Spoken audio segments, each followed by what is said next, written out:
All right, so good evening, everyone. I think we can get started here. My name is Cody Camerlin, he, him, his, and I am the director of Climb United here at the American Alpine Club, and I'll be your host for the evening. We'll introduce our speakers shortly, but I want to take a moment to welcome you all to our Route Name Town Hall, and thank you for taking the time out of your evenings to join us in this important conversation.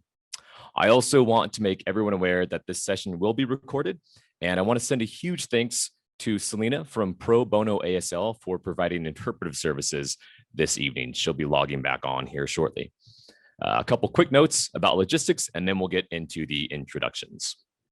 So we encourage everyone to engage in meaningful discourse in the chat and submit questions in real time through the Q&A function.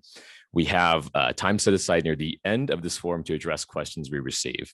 Please note that the chat and the Q&A will be moderated to the guidelines that have been posted at the top of the chat module, and we'll repost those periodically to remind folks.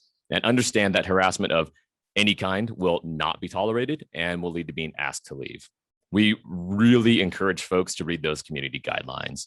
These conversations can be tricky, and we'd all do well to remember that words once spoken, or in this case typed, can't be taken back. So enough for me for now. Let's get on to the intros.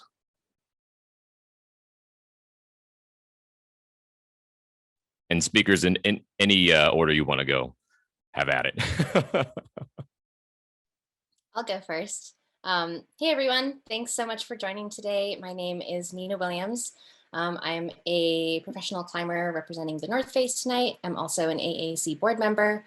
And I'm really excited to be here because I'm interested in sharing some insights as a long-term climber of 20 years, but also as a mindset coach with a specific interest in communication.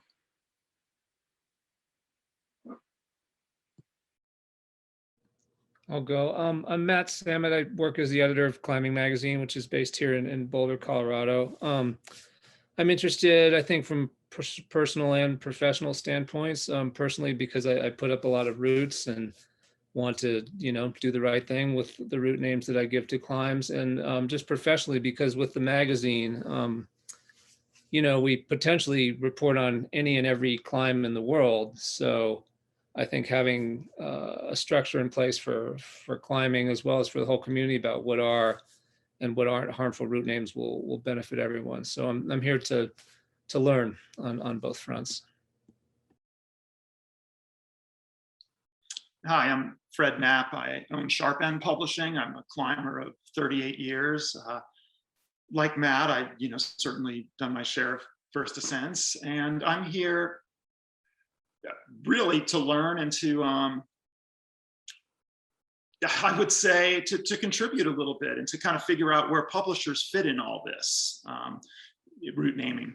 So that's what I'm doing. Hi, everyone. Thank you so much for being here tonight. My name is Mitsu Iwasaki. I am the CEO of the American Alpine Club. I'm here tonight because Climb United is a project of the American Alpine Club.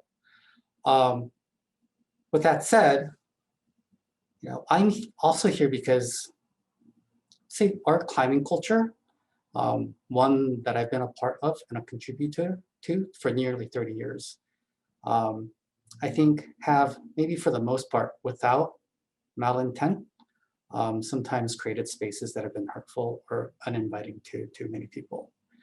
And as I took on the helm here at the American Alpine Club back in August of last year, I found myself in a position of responsibility and also opportunity to learn to lead a national organization into these conversations.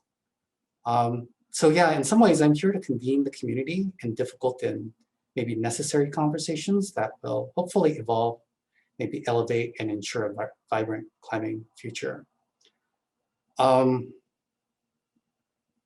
As many, I think, of you know, Climb United, this project was formed, is formed on the heels of work done by many, many other people. Back in August of 2020, the Mountain Education Alliance, which is made up of the Mazamas, Mountaineers, Colorado Mountain Club, and the American Alpine Club, released a joint statement on hurtful route names. Soon after that statement, we began a discussion, the American Alpine Club, with REI and Eddie Bauer proposing a 2-year initiative to lean into climbing culture, really. And as that proposal and the ideas and maybe the work progressed, Adidas, Mama, the North Face, and Patagonia joined to provide their support in this project.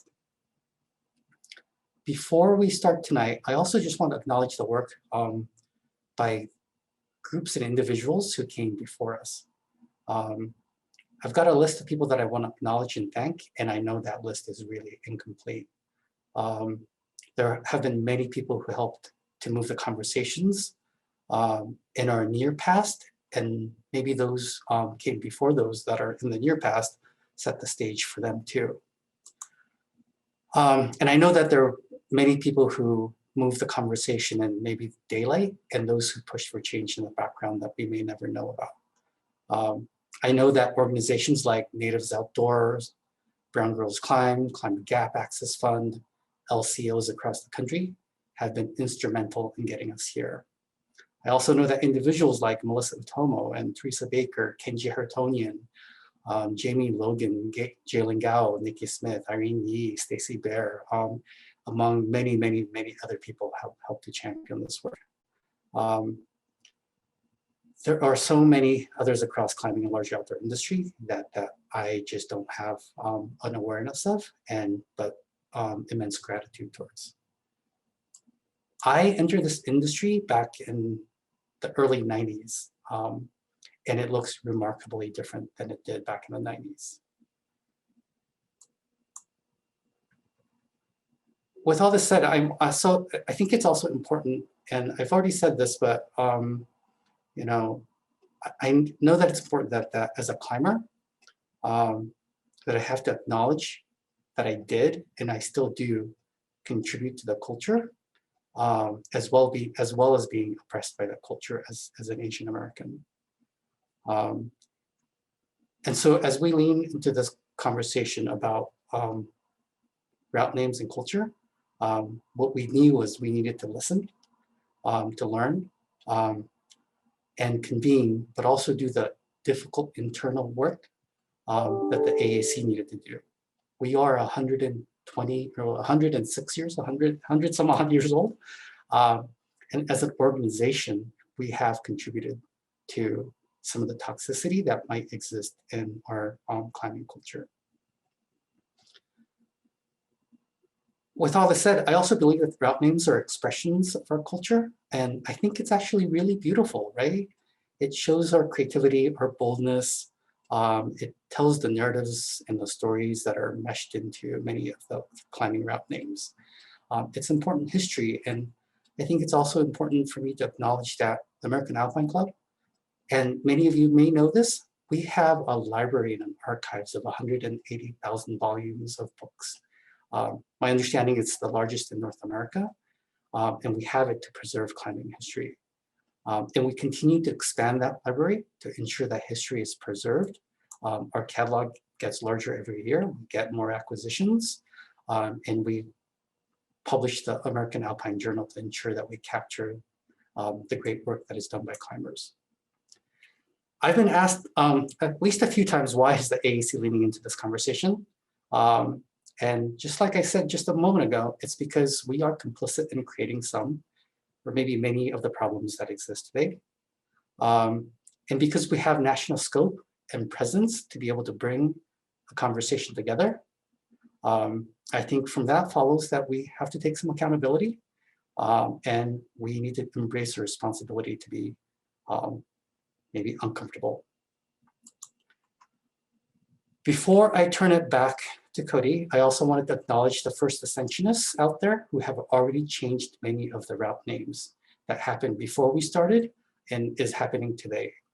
I wanted to acknowledge the publishers who are in the room: Alpinist Climbing, the Climbing Zine, Grip, Mountain Project, Mountaineers Books, Sharp End Publishing, Wolverine Publishing, and community members who have been engaged in this work from the start: Connie and Kai Leitner, Teresa Baker, Karima Batts, Nikki Smith, Jamie Logan, Mario Stanley, Len Nessifer, Dugald McDonald, for their support and participation. Also, May Ratz and Jim Morse for facilitating conversations. And finally, and not least, Stacy Bear for doing maybe the hardest work of creating the momentum to launch this project. So with that acknowledgement, Cody, I'll turn it back to you. Yeah, thank you, Mitsu. And that's the perfect unplanned segue into kind of like going back to when we started this and planned this town hall and to release the draft principles and guidelines. We had no idea of the engagement that we would receive. We have around 550 Instagram and 118 Facebook comments, 428 completed surveys specific to the draft principles and guidelines, and dozens of pages of Mountain Project forums. And so we read everything, every word, and all that provided a wealth of data points to measure the community's reaction. So at a high level, 60% of respondents either agree or are in the gray area, and 40% disagree with this work. Reading all the comments and questions revealed some general themes from all perspectives. So we're going to address those now. These questions and statements are not the opinions of the American Alpine Club. They are those of the community. And in some cases, and I'll mention what they are, these are verbatim from anonymous surveys. And in others, they're more of a summation of a trending opinion.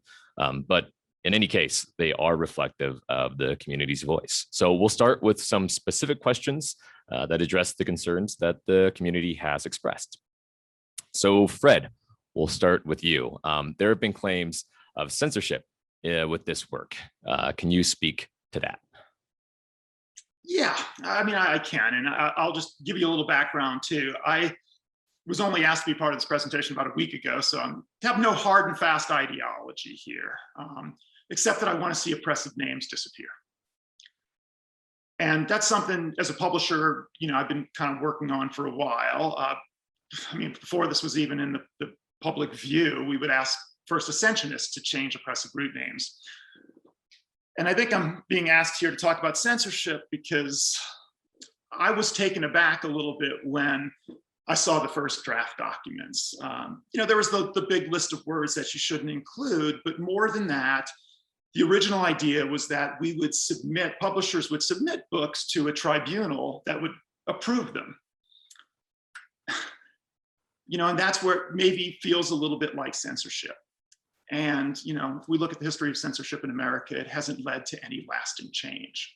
So I think for the people out there that are concerned about it, yes, I do think there has to be work to change these names.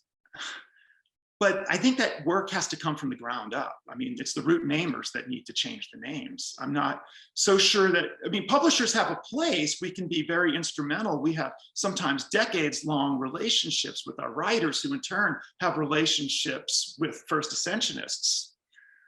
But I do really believe the proper way to go about this is not to put some sort of a, hard and fast rule. If you've got to change this, you've got to change that. I do believe that First Ascensionists are going to start changing names. They already have. Everyone I've spoken with has been very willing to change a name. Some are embarrassed by the fact that they named these things that in the first place. And that momentum's going to build. I think you're going to see more and more First Ascensionists want to change names. And the other great thing, if they don't, there's accountability. Your name is next to it in the guidebook on Mountain Project. And, I think the problem is that that's not an overnight solution. I think, the rapid feeling solution is just, let's have publishers change the names. But I think creating, the American Alpine Club, Climb United, give us publishers tools to work with, guidelines and best practices, maybe fund some initiative where I can get photographs of underrepresented populations to put in the guidebook. But yeah, I think, being asked to censor isn't going to bring about any kind of lasting change. That has to come from here. And that can happen. It's not going to be quick. It's not going to be easy. It's going to take real work, but that's what we need to focus on. Thanks. Yeah, thank you, Fred. And as the host, I don't want to weigh in too much with commentary. That's not my job tonight, but I do want to mention for folks that are, again, to kind of build on what Fred said, when we released the draft, the first round of the draft, Fred was very vocal about this topic, and Fred and I didn't know one another at the time. And through a series of conversations over the weekend and telephone calls, we learned a lot about one another. We came to some really great places, and we're able to agree that things had, we had written the guidelines to go too far initially. And now I think we'd both be comfortable calling one another friends. We've climbed together since. And so this has really been a process of learning and leading into growth for all of us. So, that's to say that folks who are concerned about censorship, we take that very seriously. Yeah. So I want to move on to the next question, as that is my job to keep things going here.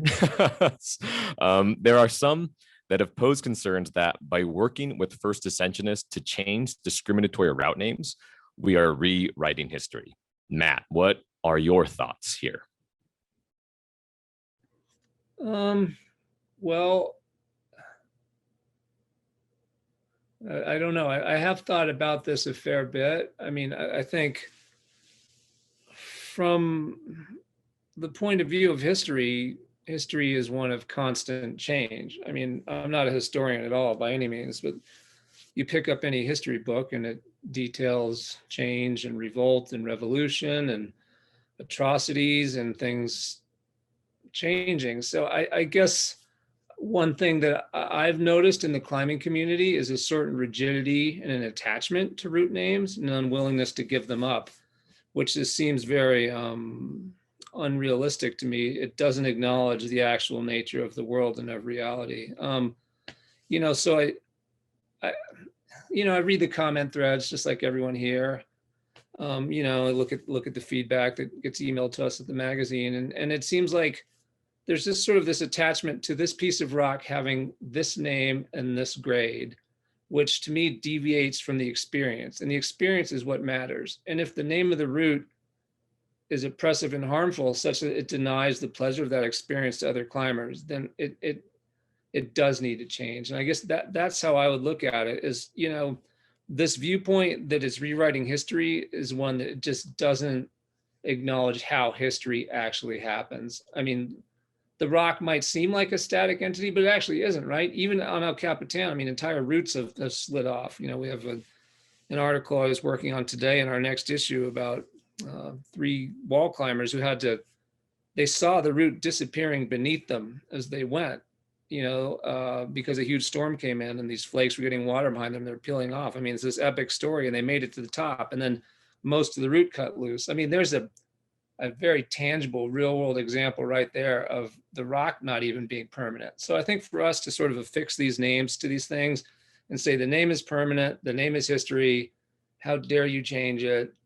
It's just not in the least bit realistic. It doesn't acknowledge the actual nature of reality. And I think it's an attitude that's going to hold all of us back. So I'm, grateful to see positive discussions about how we can shift that. I mean, in terms of documenting things, I mean, from Climbing Magazine's standpoint, we refer to the Mountain Project into guidebooks for route name. So if a route, say it's like Shockley Ceiling at the Gunks turns up as something else in the next edition of the guidebook online, we would go with the new name. We would go with the current usage. So I think that that's important to consider as well, is that, to those who really want to keep that history fixed in stone, I'd say you can reference old guidebooks if it's really important to you to be able to find these names, even if they're oppressive and harmful. It's not like they've gone away, but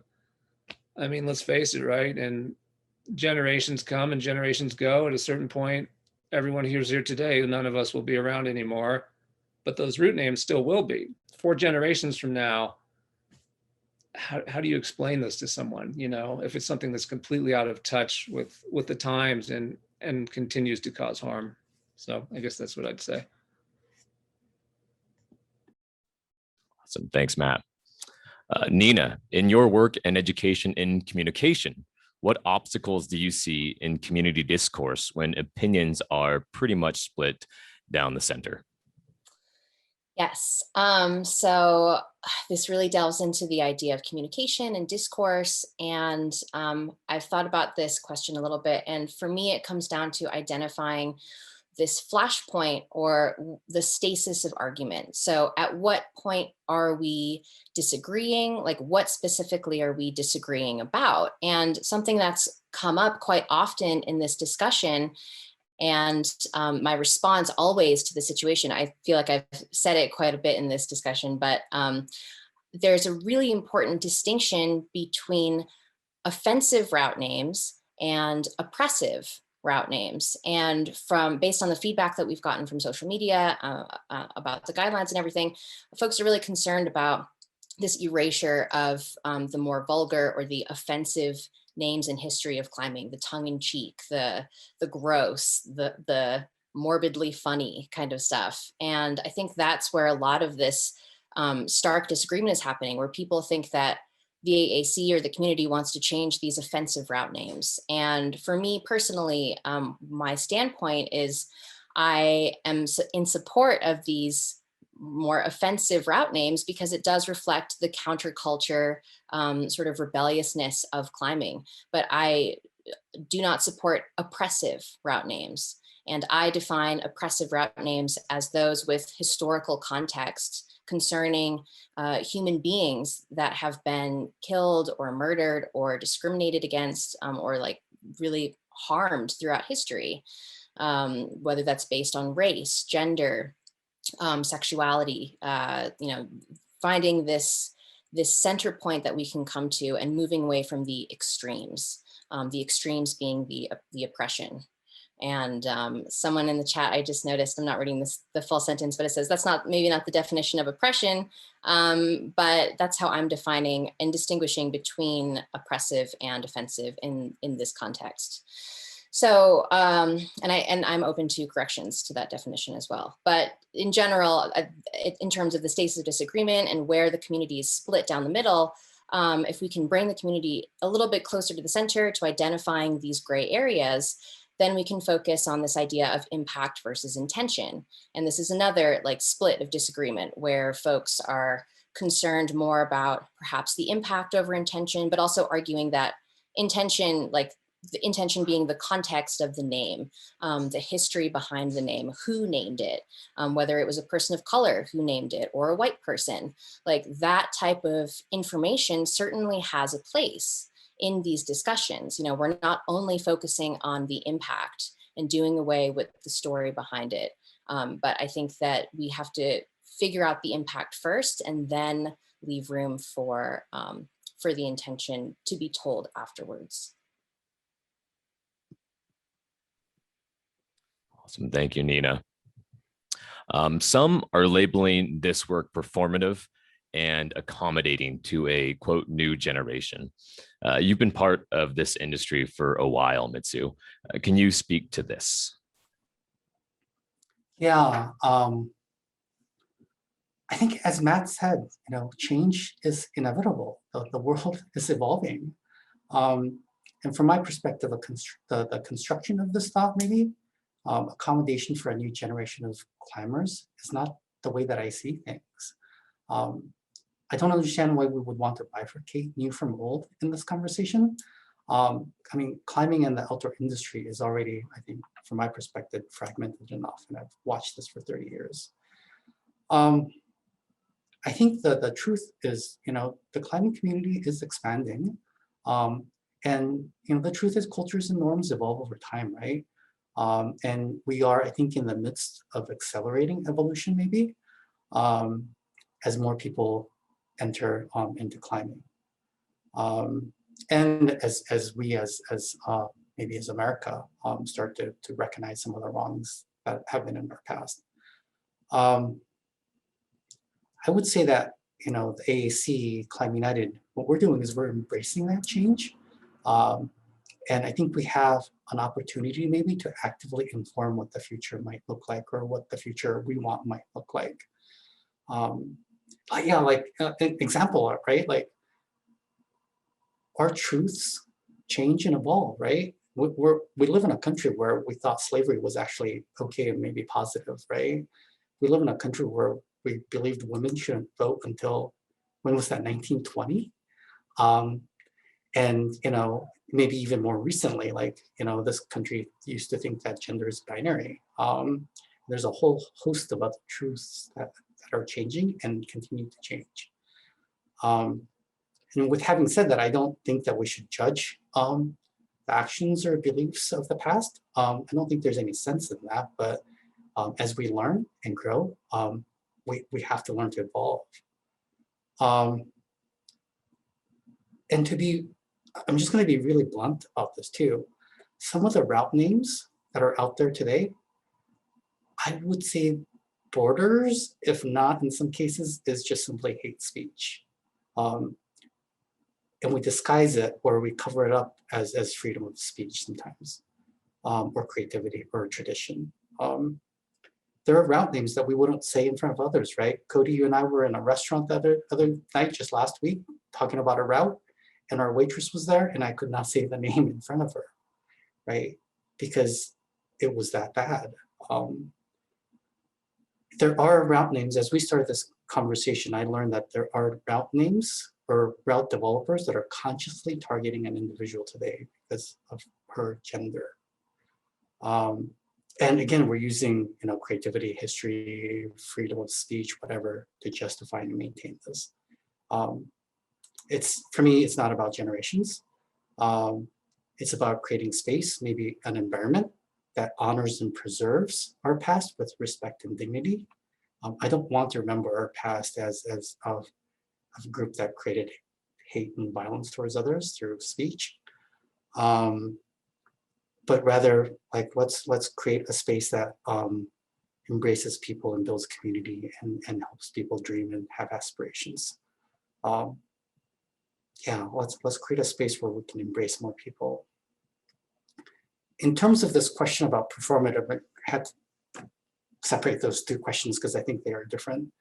I do recognize that, as I said earlier, the AAC for the majority of our first 100 years has not had an opinion on things that are cultural, maybe. And with that said, over the last maybe 20 years, there's actually a long line of work that the AAC has done, most of it less visible, to become more welcoming, right? We opened our membership back in the 90s. I remember when I joined, you needed a reference plus like send in your climbing resume and somebody decided if you were worthy or not. We've diversified the board, we've diversified the staff. We're currently working on governance and committee structures. We're updating our language and imagery. We delivered a new membership model just last month, and then we launched a Catalyst grant today. So is it performative? I don't think so. I think we're doing the hard internal work. And I think we're investing in doing the work as well.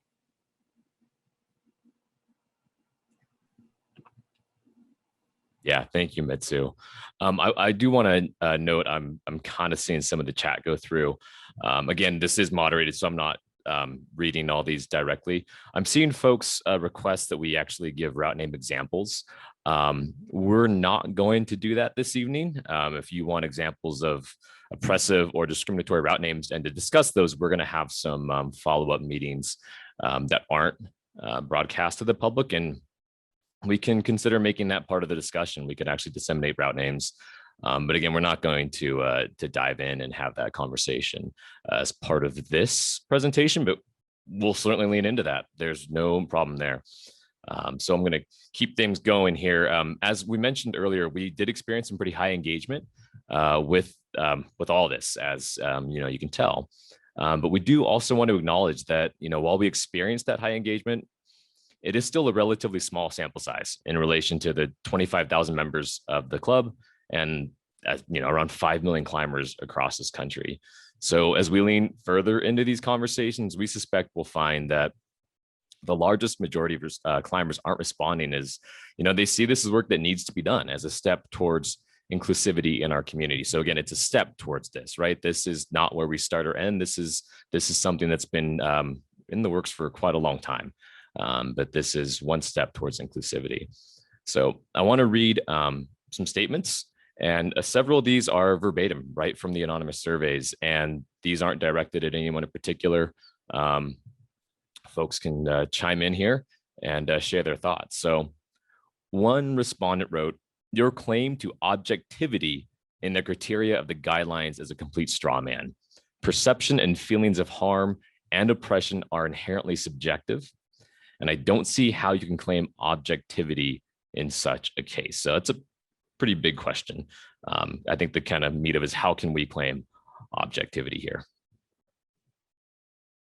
I would take a stab at that.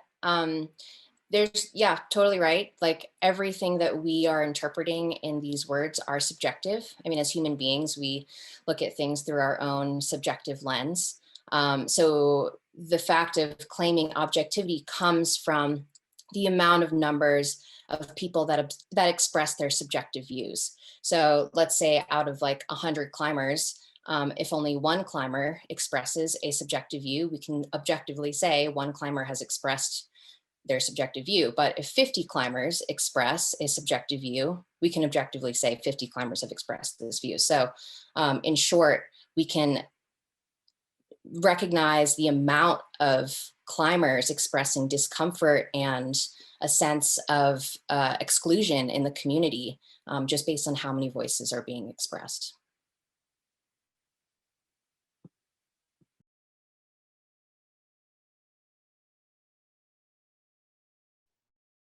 All right, we have another one here. Words do not cause harm. Reactions to words cause harm. Thoughts on this? Yeah, I can try to take that on. Words do cause harm. Harm is not simply physical, right?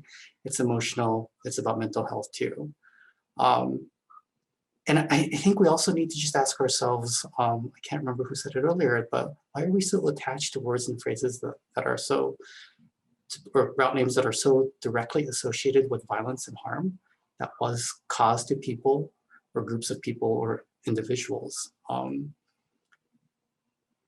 don't know, when I'm gonna pull some names or words out of the unacceptable words list, right? And well, no, I don't want to do that.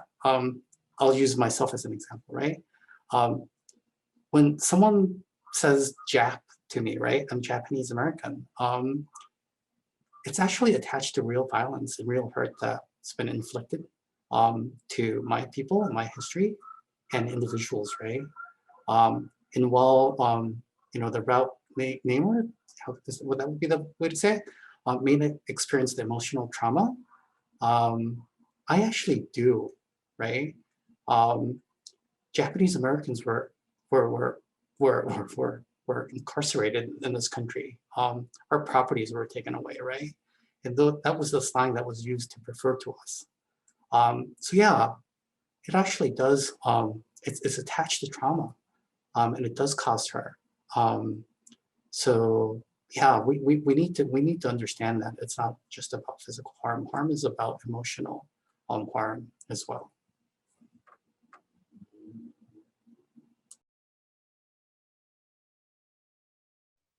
Yeah, and I do want to build on that one a little bit before we move on to the next. That I think it's easy for folks to say, well, something like sticks and stones, right? But if a word has historical harm and you're exposed to that on a repeated basis, it's essentially impossible to just walk away from that harm.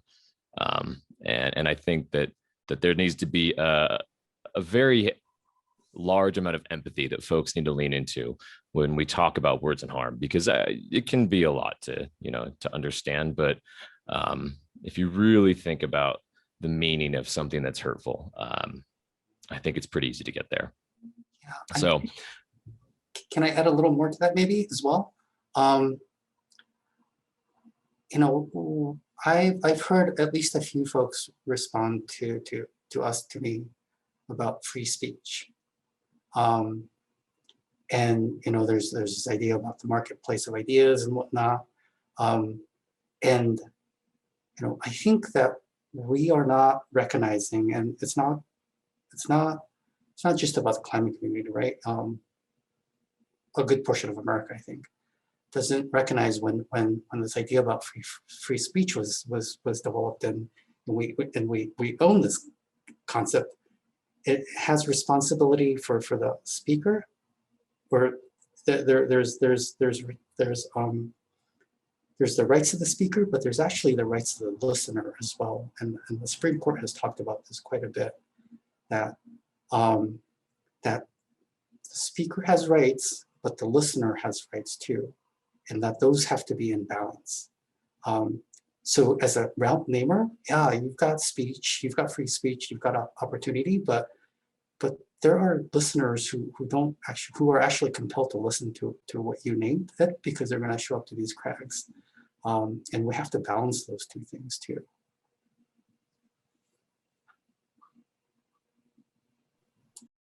Yeah, absolutely.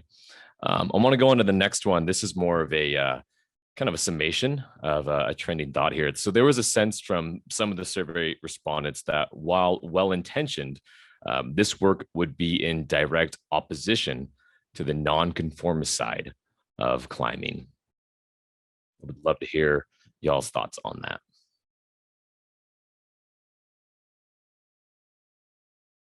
I'll just be quick. I've had too much airtime, so I'll be quick and I'll get off. I think that's an interesting question, but I think it's also conflating nonconformist with hurtful. Those are two different things. You can be nonconformist, be rebellious, and also not perpetuate hurt towards other people or groups. Well, I think one thing with this sort of nonconformity trope is just a failure to acknowledge also that the sport has changed. I mean, it did used to be a very small sport. It was very hard to make your living in it one way or the other. And so people who gravitated towards it tended to be outside of society. But I think that's changed hugely with rock gyms, being in cities, and people from, all across the country and all across the world getting into climbing now. It's a much bigger, broader sport now.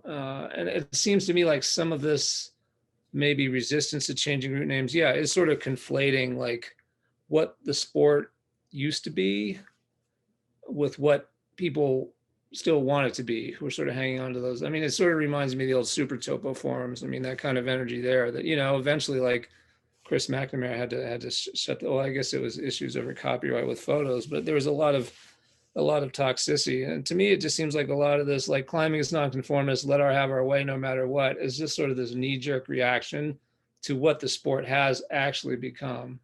So that, I don't know. Anyway.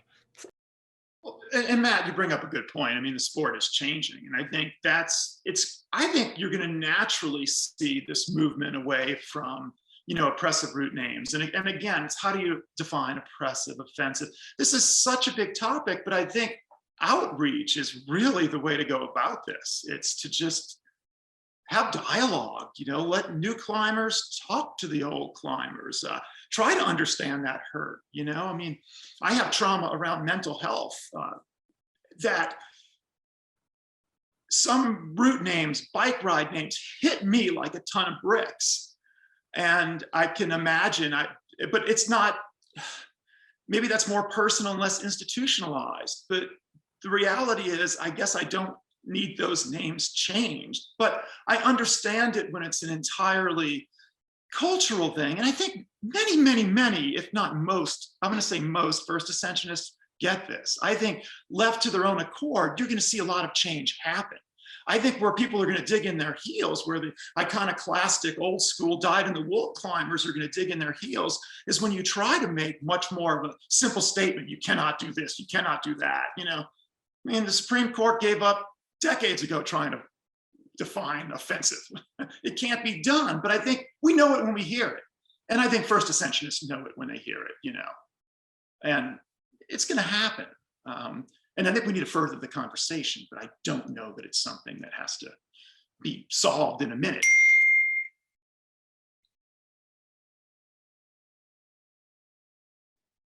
Yeah, I think that leads really well into actually a direct comment that we have, towards transformation and how we go forward in this. So somebody wrote, keep fighting the good fight. I'm sure y'all are going to get a lot of hate for this, but just know there are plenty of climbers who support the cause. That said, changing names is only going to push the needle slightly. I'm looking forward to seeing how y'all are going to try to make systemic change. So, what might that systemic change look like as we go forward?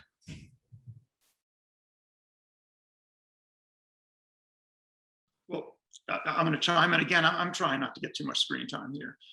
But I think systemic change, it starts with more than just root names. I mean, like I said, let's try to be inclusive. I mean, I try in my publications, but it is often difficult to find underrepresented, populations, to find images. I mean, I think there should be some sort of funding for that, some ability to make it easier. Perhaps somebody can create, I don't know, a database. I mean, I was talking with a friend about this today, and she suggested, well, maybe you could just hover over a mountain project name and look at all the old route names. It gives us, I think, having a sense of history in some fashion lets us see where we've progressed to. I don't know that you want to rewrite everything, but I just think I think by nature, it's going to be more welcoming as older climbers go to gym, as younger climbers get outside and get to know each other. But I think there can be a lot of dialogue.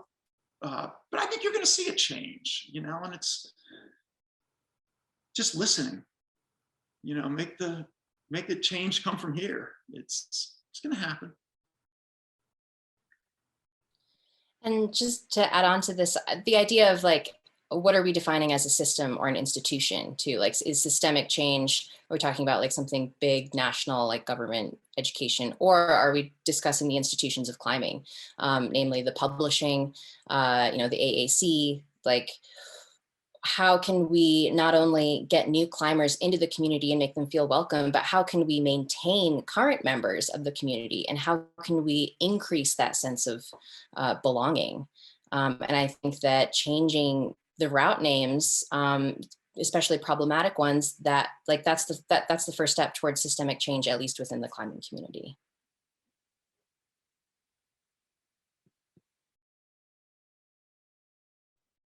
And we had another comment along those lines. And then after this, I'm going to start taking some that we're receiving in the Q&A here. But I think it follows in line with this well. And we've kind of touched on it, but this might bring it full circle, really. So the person wrote, I think it is very important that we as a community are mindful of the effects of route naming. I love that not only does this address naming of future routes, but also changing existing route names while showing respect to the first ascensionists and offering them a chance to provide a substitute. Thank you, team, for all that you do. So what do we think that the effect of route naming is here, right? We've talked that, route naming is reflective of culture. Route names can cause harm. Route names can change like the rock does. But what does that affect, right? Either changing it or just of the name itself. It's kind of a deep question, but...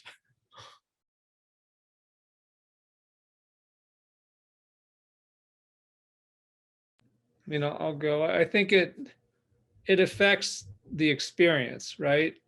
I mean, it can affect your day at the crag. It can affect your road trip to an area. I mean, in the magazine about 3 issues ago, we had a big story about what used to be called the slavery wall, what's now the downpour wall in Tent Sleep. And, the story led off with, I think it was Melissa Utomo going there and just saying she opened the guidebook, saw the name of the wall, and just cast a pall over her day and her experience and her trip. It emerged that there was a larger context behind the first name on the route, happiness and slavery coming from a Nine Inch Nails song. But then after that, the wall had taken on a theme, and there were route names that weren't song names, that were, pretty careless wordplay on slavery. So I just think it can, it's very facile to look at a route name like happiness and slavery and say, I'm not offended. It doesn't affect me. Why are you offended? I mean, I mean, just personally, like, I live with an invisible chronic illness that takes me forever to explain to people. So I don't, but there's things I can and cannot do. And when people make assumptions about what I can and I cannot do based on their own experience, there's not much I can do with that. And I would say it's the same thing with the route name. If you come from a place of privilege and you say that route name doesn't offend me, but you fail to consider that it could very much harm someone else, then, you know, you're being selfish. I guess that's how I look at it. You're only thinking that, well, it doesn't offend me, so therefore it shouldn't offend anyone else, which is like, that's like the reasoning of a 3-year-old. I mean, it just doesn't make sense. You know, I can see the comments and the panel, and, you know, people are crying censorship and fascism and things like that. But at the end of the day, you know, these are just guidelines to adhere to. Climbers can choose to adhere to them or not. Just like you can choose to tie in with a figure eight or a bowline, you can do whatever you want at the Rock. But I think that we should all know that our choices at the Rock, including what we name climbs, do have an impact on others. You know, the Rock is a shared communal resource. And if we impose our experience on this rock in such a way that it denigrates the experience for others, then we're being too selfish.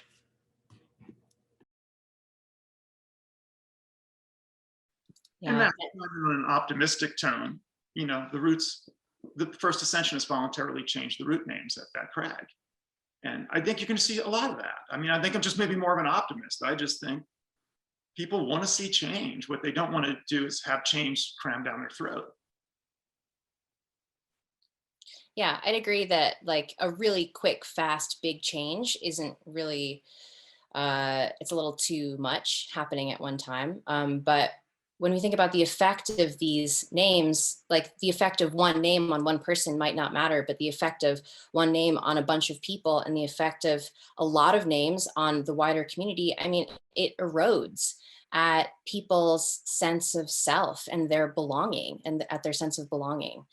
Um, and it's like kind of like Matt said, like it's not always visible, it's not something we can feel, it's not something we can grab onto and just throw out the window. So I think that's another reason why we have a lot of difficulty like thinking that it's such a big deal, like, oh well, it's just a name, it's just a word in a guidebook, you know, who is it really hurting? But that hurt, as Mitzi said, as we discussed earlier, like those words do hurt and they stay with people. And it creates like this weird ambiguous barrier, whether we're aware of it or not. I remember climbing in New York years ago as a young woman. I was probably like 13 or 14, climbing in Central Park, and I tried a climb that was really cool. It was my style. It was crimpy, had the super high heel hook, and I got close on it. I didn't do it, but I remember asking someone later, like, oh, what's the name of that climb? And they were like, oh, that's Sweat of the Rapist. And, you know, that's like arguably in the gray area of offensive or oppressive, I'm not really sure. But that name has really stayed with me, and it gives me like goosebumps, like in a bad way when I think about it and how I thought about it as a young woman at the time.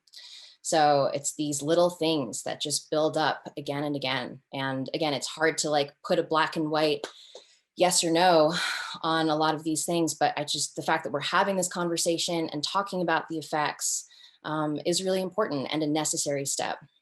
And it's not perfect, right? But at least we're here.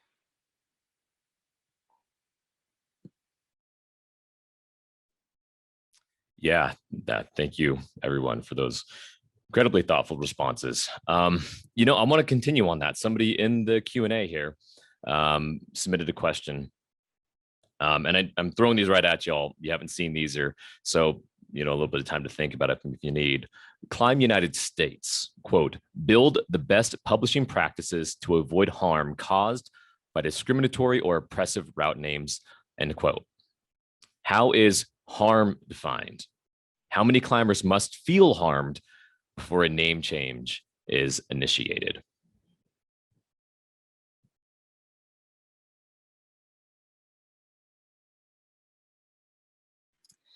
I'll weigh in on this. I think the voice of the community is really important. Having platforms like this, having places where people can express their discomfort is important. So I think it's less about how harm is defined, because nobody's going to really agree on that, but how many people are coming forth. Again, like the objective number of dissenting voices against a name. Like if there's, you know, a really small group of people, I guess maybe we can define what's a small versus a big group in relation to the community. But like if a bunch of people are coming forward and expressing discomfort or being upset at a name, then I think that's a better metric.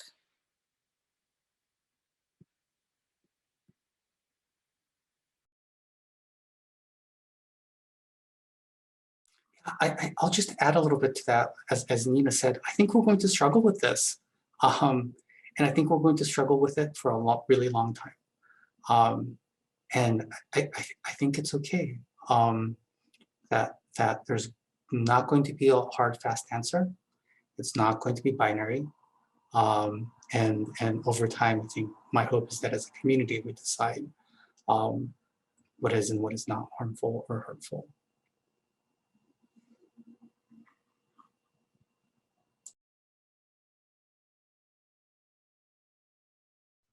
All right, I'm going to jump to one that we had earlier. Sorry, I'm navigating multiple screens here, trying to get to. How are climbers chosen to be a part of this renaming task force? Are they elected, self-appointed, chosen by only those who support the initiative? Are any critics of the effort on the task force, are there any critics of the effort on the task force to provide balance? Yeah, so I can probably answer that. It's a really great question and maybe a bit of a blind spot for me. I'd say that we have a pretty large task force with a divergent broad set of views. And I think each individual on the task force comes with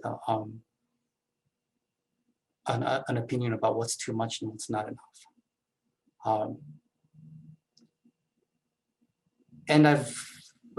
But with that said, on the task force itself, there's not a person today that is on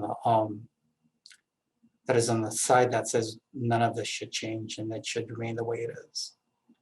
I think part of the reason we're having this forum and the reason we put the survey out there is to create opportunities for those voices to chime in.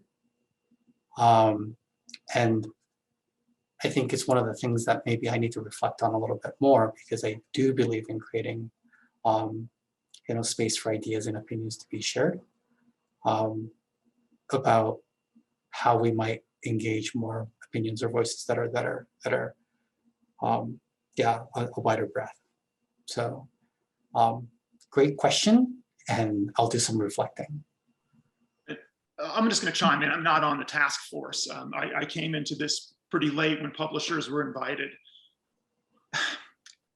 And I was critical of many aspects of it, but I will say this, I felt heard.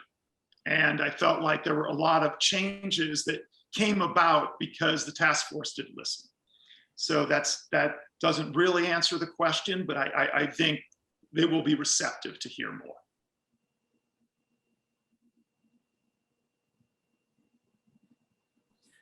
Yeah, and I do want to mention directly to that. I mean, I see the chat is quite active, and I'm sure there are questions in there that people are asking that aren't in the Q&A, or maybe we're not going to have an opportunity to address. But as Fred stated, like as a convener, Climb United, the American Alpine Club, the task force group, we are very much here to listen. There has been, again, as I mentioned earlier, a great deal of feedback, so it's taken a little time to get back to everyone, and there might be people joining now that I owe a response to, but we'll share the email addresses in the chat. You can write to me directly. You can write to Climb United at americanalpine.club or americanalpineclub.org. But we're here to listen and lean into these conversations, and we're not going to shy away from it. Certainly. And so we're happy to hold space for that. This is a good question because it leads to some actionable discussion here. Not to say that this wasn't already actionable discussion. What do you recommend as a process for climbing chapters on looking at the routes and having a dialogue? Example assessment and then discussion dialogue, ? And I know that a lot of, everyone on this panel here is having those talks. So I guess maybe it's like, what does that look like locally for you? I think that's how you have to do it. I mean, you've got to, I believe this has to come from the first ascensionists. I just don't think you're going to get buy-in if it's any panel, any committee, any group of self-appointed, folks changing names. And, I see some of the stuff coming in that, yeah, I mean, it gets tricky when corporations are sponsoring it and this and that too. I think this really has to be worked out through the root namers. You got to start this at the ground level. That's my take on it. I think committees and asking publishers to change names, or if Mountain Project chooses to press a button and redact or change all 7,000 roots, I just don't think that's the way to go about it. There will be concerns identifying roots, even safety concerns. I mean, this has to be really well thought out. This is, in my mind, the beginning of a conversation that's this big. So, I think we all need to keep that in mind and just start locally and, talk to people. Yeah, just following up a little bit on Fred there, and I saw it on the chat as well, and I just want to be really transparent. There are corporate sponsors funding this project, and every one of them so far has been very conscious of not exerting influence, to the extent that several of those sponsors, when we started this conversation, was willing to actually be anonymous, and they have not been heavy. They have not directed what direction we go with this. And what was really, for me, genuinely impressive was the sponsors are here because they want to solve a problem. They're not doing it for marketing reasons. They're not doing it for brand building reasons. They simply wanted to help solve a problem. And they've not done any directing of which way we go. Most of that has been our own decisions as the American Alpine Club and the Route Naming Task Force. So I know that question's out there, and I've heard it several times, and I just wanted to address that transparently.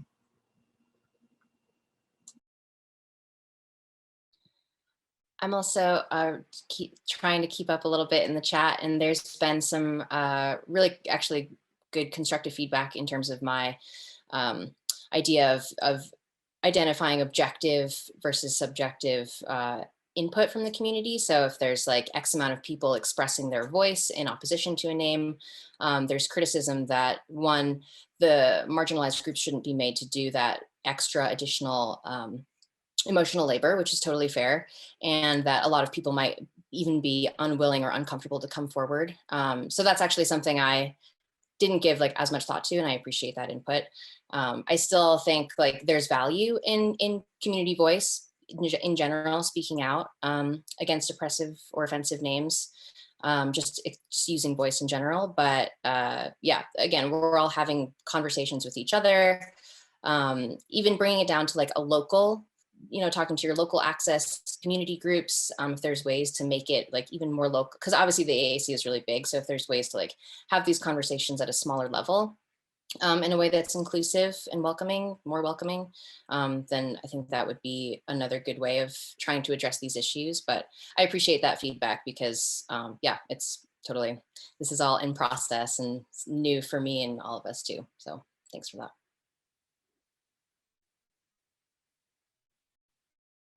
And Nina, since you mentioned the chat, I see Tony Calderon's name popping up a good bit, and Tony, you're one of the people that I do owe a follow-up call to, and we are both in Salt Lake, and we will get that beer and catch up on things. And now I've got accountability to everybody to make it happen, so it's definitely going to happen. There's another question we just received in here. And this is a good one. Again, we're talking future forward. Is the AAC going to provide any training opportunities for publishers to better understand these issues? What about formal training for members who are interested in learning more? Can you repeat that again, Cody? Yeah, absolutely.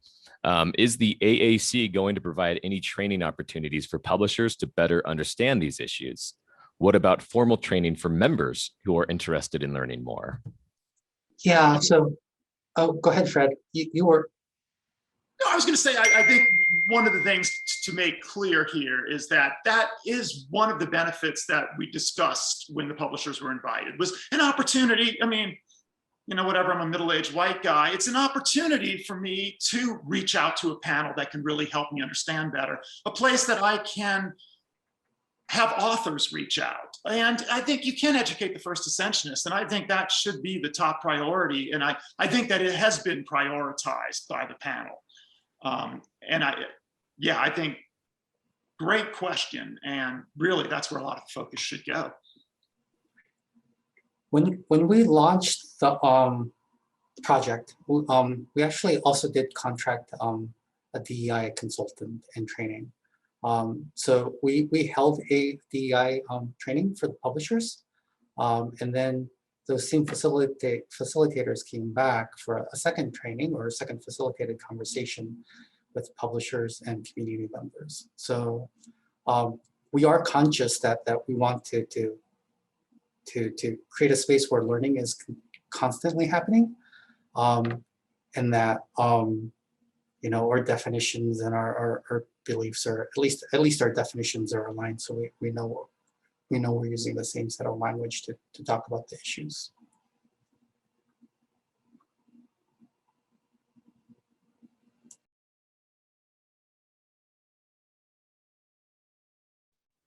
All right, so we have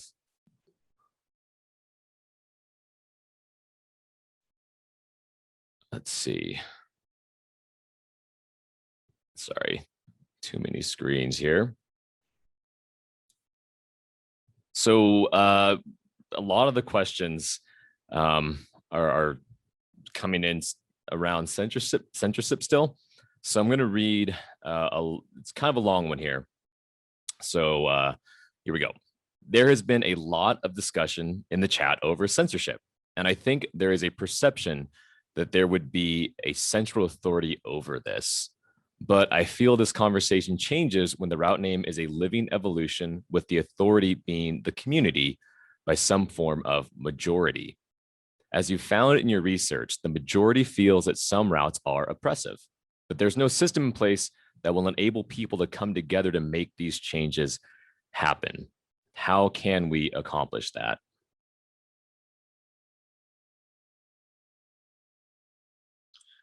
I'm going to chime in here again, but it's, I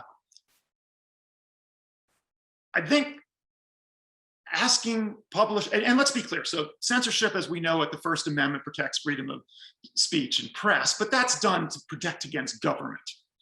Where censorship has gone sour is when small groups, you know, whether that's truly in the South trying to change the way you teach the Civil War by saying you can only teach these textbooks, when groups apply pressure.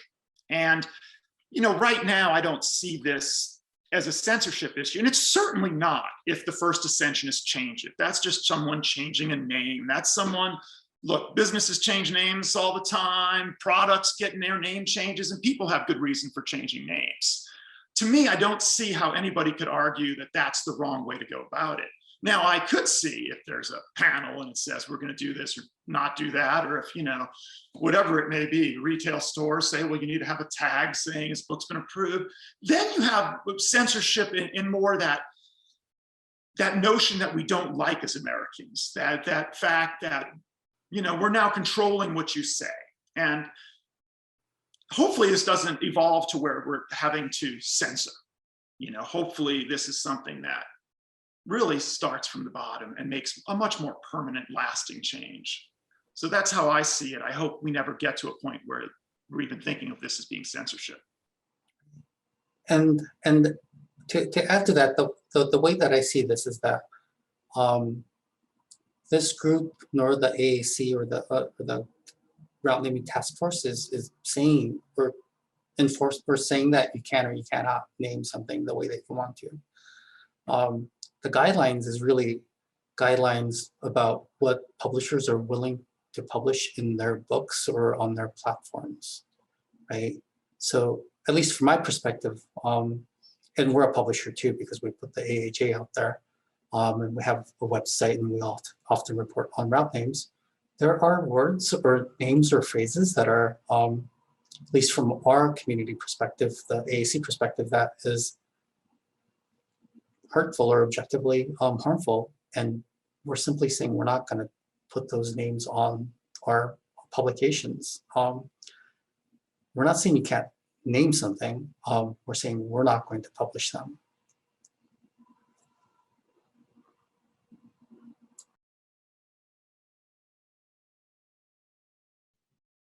All right, we're getting. Oh, sorry, Fred. Please. I do think, again, as a publisher, I really believe I have a lot of sway, and I want to exert it. And I would love to see routes changed. But I've had actually a couple of writers say I don't want to work for a publisher that censors, and I respect that totally. On principle, it's the right thing. That doesn't mean there's not other ways to get there. And I think that's what, again, we keep losing sight of. It's like, hopefully this doesn't turn into saying what you can and can't publish. And, but I think people are going to do the right thing. And I think it needs to be more supportive of that, of getting people to do the right thing, and maybe move this conversation away from, what we'll publish and what we won't publish. This isn't really a publisher issue. This is a route naming issue. And, let's remember that.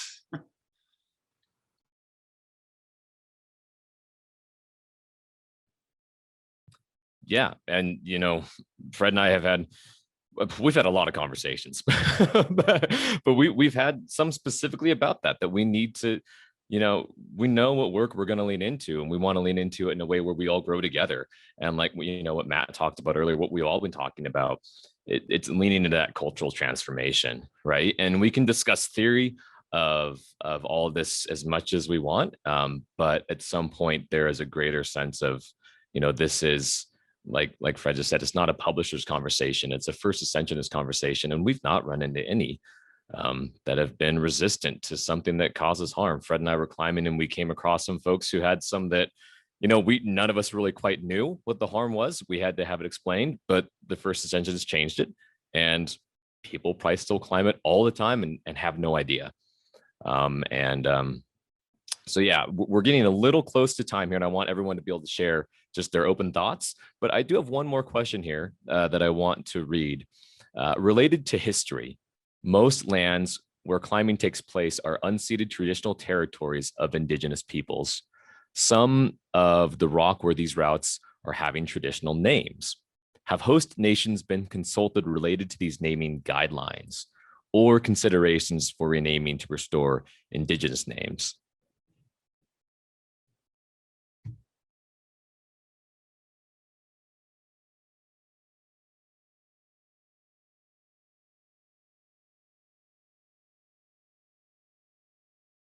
All right, and I'm going to admit, I wanted to drop this one because I'll be fully honest. This is a conversation point out there that exists in the future for us. It's on the timeline, but we've not gotten there yet. And I wanted to put this one out there because it shows that there is a lot of more work to be done. This is a start. But Mitsu, I saw that you wanted to chime in. Oh, I would just be parroting what you just said. We are at the start of this conversation, and I think there is significant work for us to do. And yeah, the conversations about, if we're really going to be honest about route naming or place names, and wanting to hold on to not erasing route names in history, then, or place names, we have to acknowledge the first peoples, right? And so how far do we go back? So I think there's complicated questions here that I don't know how to answer.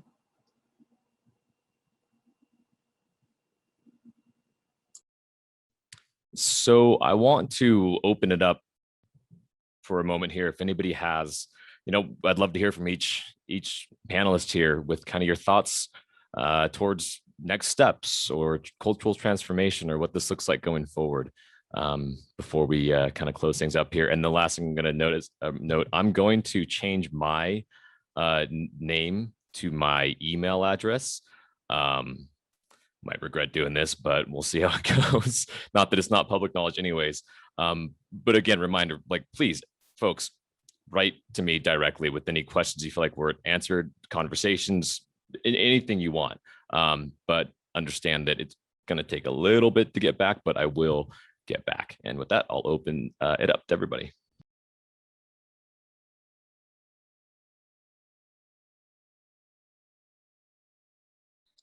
I'll go first, I guess. I just want to, first of all, acknowledge like how difficult this conversation is. And a few like physical manifestations for me that are coming up, even as I like read in the chat or the Q&A, it's like this really tight like feeling in the center of my heart, and like my face is getting flushed, and I feel like I want to be small and not speak out about these things. And people are crying censorship and saying we're creating this political divide in the community and we're erasing history and all these terrible things are happening. But my experience as a woman and as a person of color is just as valid as the first ascensionists and the white men who have put these things up. And so the fact that I am having this emotional response to these comments, and the fact that we are all here having this like really awesome and difficult conversation, shows that it needs to happen no matter how imperfect it is and no matter how much we stumble along and make mistakes. But I know in the bottom of my soul that there needs to have some sort of change. And I don't care like who thinks that we're like shouldn't be doing this at all, or that we're going to ruin the climbing community. Like, that is such BS. And I just want to say how proud I am of everyone on this panel speaking their opinions. I'm proud of everyone in the comments, again, like saying their opinions. I'm really happy that people are criticizing us and supporting us, but at least we're here. And yeah, it's an ongoing conversation. There won't be a finish, there won't be an end, but we're just trying to do the right thing at the end of the day. So thanks, everyone. Yeah, my thoughts are very similar to Nina's as well. I am genuinely thankful that we are in this conversation tonight, and I am really uncomfortable. You know, in a lot of ways, I feel like I'm learning to you know, tie in while simultaneously climbing A5 right now.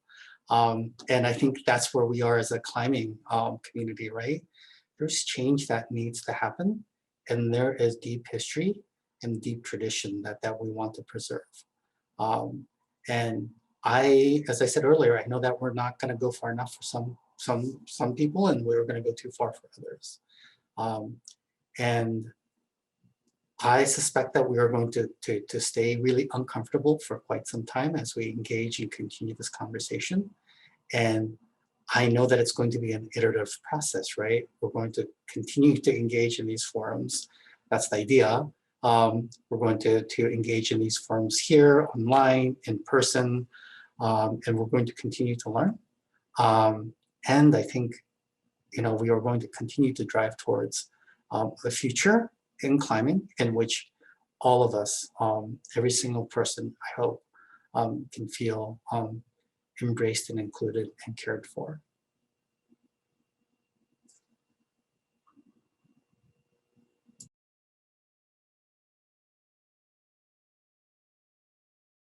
I'll speak. I mean, I think the main thing that's emerged to me from all of this, I think also is just that climbing is a completely different animal in the internet era.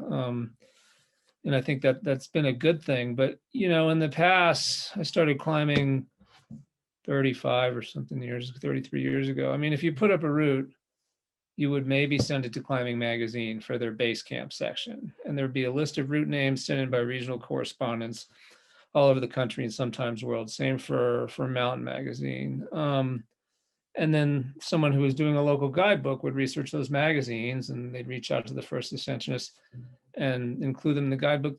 The thing is that it took years, right? So if you named a route something that was offensive or harmful, it wasn't really going to emerge as such for months or years. But now you can literally put up a route, and if you have service, you can post it to the Mountain Project in real time, And that means people can react in real time. And I think that's something that we all need to be thinking about. But I think it's good. And I think that's why I think that this initiative is important, because it recognizes that how we disseminate information has changed, and we need to be more responsive to people's concerns.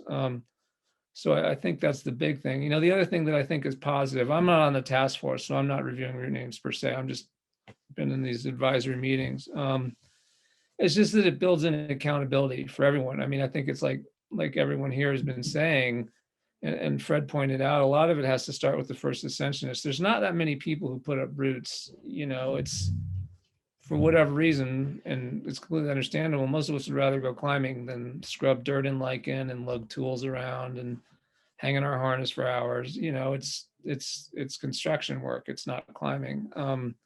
So I think for that reason, just building awareness. I mean, again, I don't think that anyone should be told what to do out climbing and with their route names at all. But if there's a set of guidelines that someone can refer, that we can all refer to and say, you know, your route is in conflict with these guidelines. And if you're a first ascensionist and you hear that from 10 or 15 or 20 people, I think it's going to help you to reconsider your behavior. And I guess that's why I think something like this is important. It's an effort and it's a discussion and it's not a mandate. And that's how you start to move the needle. And Matt, I'm going to second that. I think that's the idea here. Let's move the needle. Let's, you know, it takes extremes to define a middle, but we need to move it in some direction. But there's just ways to do it that I don't think you'll get as much objection to. And I you know, when I look at the little comments that are coming in, it's just going to be crammed down your throat.